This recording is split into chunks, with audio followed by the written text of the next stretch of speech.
Bonjour à toutes et à tous.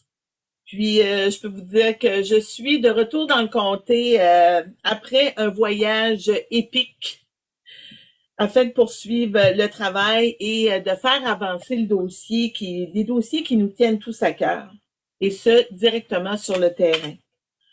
En parlant de développement, le troisième budget de ma collègue et ministre des Finances, Chrystia Freeland, vient d'être déposé et des mesures fiscales qui y sont incluses témoignent de la volonté de notre gouvernement de s'assurer que tout le monde y trouve son compte.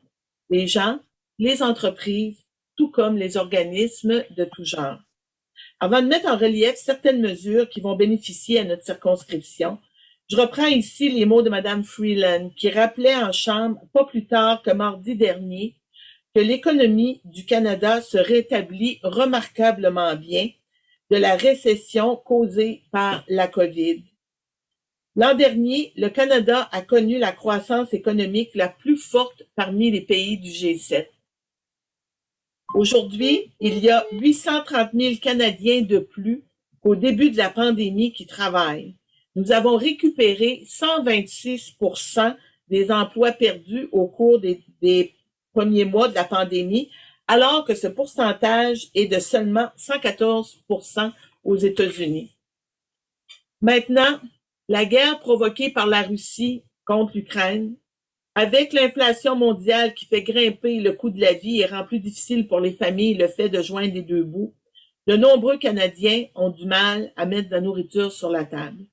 C'est pourquoi nous avons mis en place un nouveau remboursement pour l'épicerie afin d'aider 11 millions de Canadiens qui en ont le plus besoin en leur offrant jusqu'à 467 $ de plus pour une famille de 4 personnes. Les Canadiens vivant seuls et sans enfants pourraient recevoir jusqu'à 234 $ et les personnes âgées 255 $ de plus. Autre bonne nouvelle, un financement de 13 milliards sur 5 ans à compter de 2023-2024 et 4,4 milliards de dollars par année par la suite sera consacré à la mise en œuvre du régime canadien de soins dentaires qui couvrira les Canadiens non assurés dont le revenu familial annuel est inférieur à 90 000 $ et les personnes dont le revenu est inférieur à 70 000 $. Parmi les autres mesures à retenir, je pense aux 5 semaines supplémentaires de l'assurance-emploi qui sont reconduites d'une autre année pour couvrir le trou noir du printemps des travailleurs saisonniers.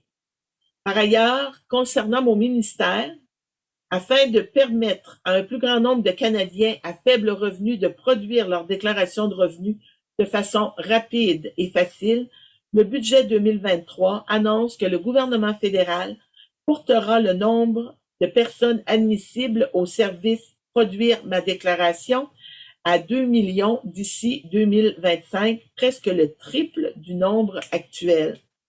Également, à compter de l'année prochaine, l'Agence du revenu mettra à l'essai un nouveau service de production automatique qui aidera les personnes vulnérables qui ne produisent pas leur déclaration de revenus actuellement à recevoir les prestations auxquelles elles ont droit.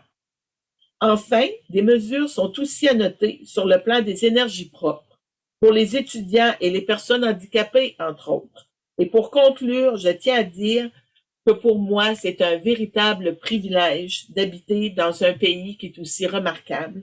Merci.